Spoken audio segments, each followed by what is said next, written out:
Вот духовки, ребята. Духовки Хамса, видите? Не обязательно на сковороде. Вот, посмотрите. Специально вот это ставлю, вот такую бумагу для выпечки. Вот, раскладываю. Вот, конечно, все как положено, посолено, все без муки. Без муки. Вот. Чуть-чуть там, короче, это самая кукурузная мука. Чуть-чуть там. Но чтобы не так уже это. Вот. Поэтому вот идет вот такой вот процесс. Почти, можно сказать, без муки. Но она у кукурузной чуть-чуть так, чуть-чуть. Вот.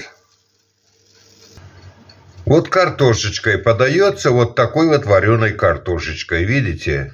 Нормально, вкуснятинка невозможная. Так что жить радоваться.